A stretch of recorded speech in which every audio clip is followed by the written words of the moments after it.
नमस्ते। एआई की दुनिया में सही टूल चुनना कभी-कभी बहुत मुश्किल हो सकता है। तो आज की इस चर्चा में हम एआई के दो सबसे पावरफुल दिमागों यानी सीएनएन और एएनएन के बीच का फर्क समझेंगे।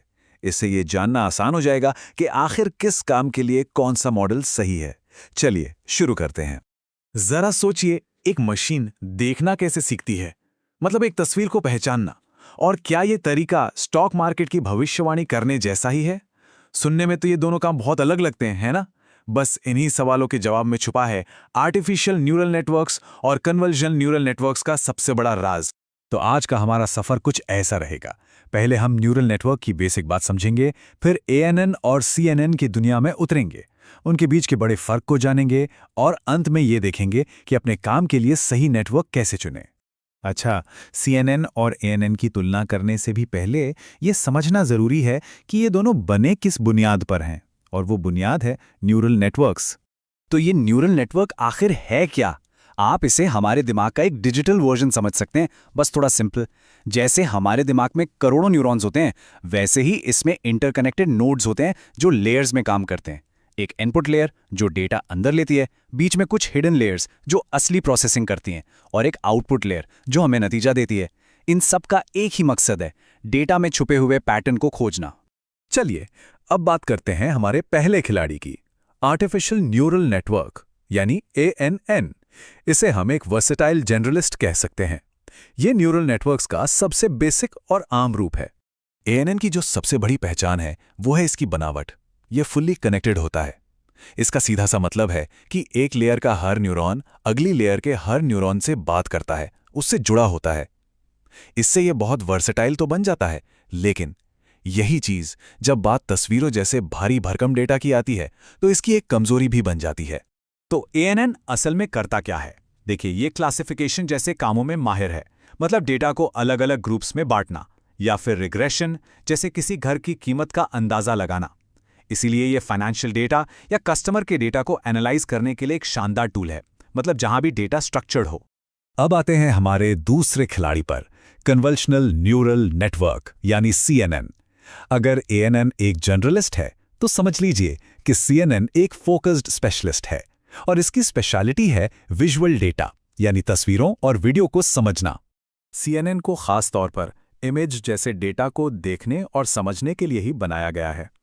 इसे एक जासूस की तरह समझिए, जो एक बड़ी तस्वीर पर मैग्नीफाइंग ग्लास लेकर घूम रहा हो। ये अपनी कन्वोल्यूशनल लेयर्स की मदद से तस्वीर के छोटे छोटे हिस्सों को स्कैन करता है और उनमें किनारे, कोने या रंग जैसे पैटर्न्स ढूंढता है। फिर इन सभी छोटे छोटे सुरागों को जोड़कर ये पूरी तस्वीर को समझता है। ये सिर्फ पिक्सल नहीं देखता, ये इमेज के अंदर चीजों के आपसी रिश्ते को समझता है। और इसके इस्तेमाल वाकई गेम चेंजिंग हैं। तस्वीरों में चीजों को पहचानने से लेकर चेहरे पहचानने तक, सेल्फ ड्राइविंग कारों को रास्ता दिखाने से लेकर मेडिकल स्कैन को एनालाइज करने तक। मतलब जहां भी कंप्यूटर विजन की जरूरत है वहां सीएनएन ही हीरो है। ठीक है, तो अब जब हम दोनों नेटवर्क्स को जान चुके हैं तो चलिए सबसे अहम हिस्से पर आते हैं। आइए इन दोनों को आमने सामने रखकर देखते हैं कि इनमें असल फर्क क्या क्या है। तो चलिए इस तुलना में सीधे उतरते हैं। ये टेबल सारी कहानी साफ कर देगी। सबसे पहले बनावट को देखिए। एएनएन में सब कुछ सबसे जुड़ा है, मतलब फुल्ली कनेक्टेड। वहीं सीएनएन के पास हैं अपनी खास कॉन्वोल्यूशनल लेयर्स। अब डेटा की बात करें तो एएनएन को चाहिए साफ सुथरा स्ट्रक्चर्ड डेटा, लेकिन सीएनएन वो तो तस्वीरों और वीडियो जैसे बिखरे हुए अनस्ट्रक्चर्ड डेटा का बादशाह है। परफॉर्मेंस में भी यही फर्क दिखता है। जहां बड़ी बड़ी इमेज फाइल्स के सामने एएनएन थोड़ा हाफने लगता है, वहीं सीएनएन का तो ये होम ग्राउंड है। और आखिर में इनका मेन काम क्या है? एएनएन का काम है पैटर्न ढूंढना और सीएनएन का काम है देखना, यानी कंप्यूटर विजन। तो अब सबसे बड़ा सवाल, इन दोनों में से जीतता कौन है? सच तो यह है कि इसका जवाब इस बात पर निर्भर करता है कि काम क्या है। आइए देखते हैं कि सही चुनाव कैसे किया जाए। तो सीएनएन कब चुनना है? सीधा सा नियम है, जब भी काम विजुअल डेटा से जुड़ा हो। अगर मेडिकल इमेज, सिक्योरिटी फुटेज या सैटेलाइट तस्वीरों का एनालिसिस करना है तो सीएनएन ही सही टूल है। अगर किसी सेल्फ ड्राइविंग कार को सड़क पर किसी इंसान को पहचानना है तो ये काम सीएनएन ही करेगा। मतलब कोई भी ऐसा डेटा जिसमें चीजों की पोजीशन मायने रखती हो, उसके लिए सीएनएन ही बेस्ट है। और एएनएन कब चुनना है? जब आपका डेटा टेबल या स्प्रेडशीट की तरह स्ट्रक्चर्ड हो, जैसे स्टॉक की कीमतें या कस्टमर की खरीदारी की हिस्ट्री, ये उन कामों के लिए भी एक अच्छा ऑप्शन है जहां डेटा में पोजीशन मायने नहीं रखती, जैसे कि टेक्स्ट का एनालिसिस। और क्योंकि ये CNN से थोड़ा सिंपल है, इसलिए छोटे डेटा सेट या कम कंप्यूटिंग पावर में ANN ज्यादा एफिशिएंट हो सकता है। तो पूरी बात का निचोड़ क्या है? देखिए, ये CNN बनाम ANN की कोई लड़ाई नहीं है, कोई एक विनर नहीं है। इसे एक टूल बॉक्स की तरह समझिए। आप एक स्क्रू कसने के लिए हथौड़े का इस्तेमाल तो नहीं करेंगे, है ना? बिल्कुल वैसे ही फाइनेंशियल डेटा के लिए CNN का इस्तेमाल नहीं करेंगे।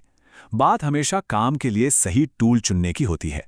और बस यहीं से एक बहुत ही दिलचस्प सवाल उठता है, क्या होगा अगर काम इतना कॉम्प्लेक्स हो कि उसे तस्वीरें भी समझनी हो और स्ट्रक्चर्ड डेटा का एनालिसिस भी करना हो? यहीं पर एंट्री होती है हाइब्रिड मॉडल्स की, जो दोनों दुनियाओं की ताकत को मिलाते हैं। लेकिन ये कहानी फिर कभी सोचने के लिए एक अच्छी बात है ना?